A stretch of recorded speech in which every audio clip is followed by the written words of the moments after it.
All right, non-Western philosophy critical summary 5 reading. So for this reading, I'm going to focus on the four noble truths that I ended on my initial discussion with.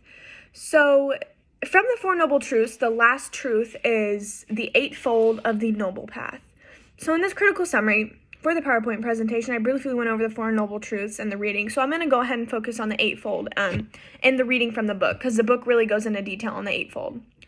So Buddhist takes in the long run from the recognition that eliminating craving will eliminate suffering to actually transforming suffering and happiness by eliminating craving. In order to do so, he prescribed a plan of treatment that consists of the Four Noble Truths, and these being the eightfold of the Noble Path.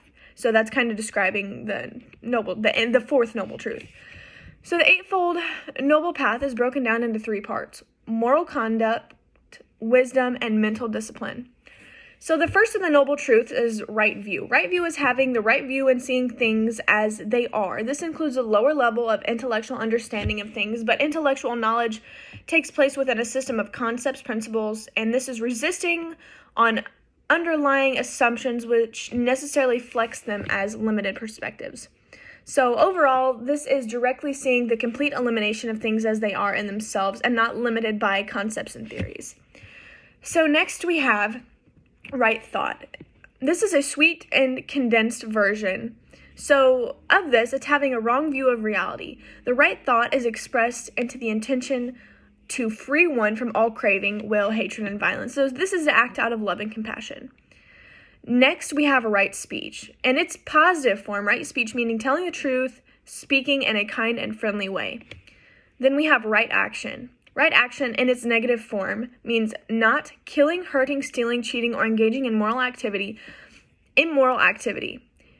And its positive form means to promote happiness. Next, we have right livelihood. This extends action and right speech to one way of earning a living. This prohibits careers from bringing harm to others and can range from drug dealing, using weapons, making potions, killing animals, prostitution, and slavery. So right effort, which is our next point, is the development of wisdom and moral conduct to require discipline. It includes practice of right effort, mindfulness, and right concentration. After that, we have right mindfulness. This consists of being aware and attentive to one's activities, including activities of the body, sensing, perceiving, and consciousness. So lastly, we have right concentration. This refers to focusing that enables what to see clearly into something, both ignorance and enlightenment. So overall, this eightfold plan is kind of a plan to purity. We see and hear a lot of a will to be good, a will to do no harm. And that's like one of the major points in Buddhism, negative violence. So that's kind of what we see here with the Four Noble Truths and the Eightfold Path from the reading.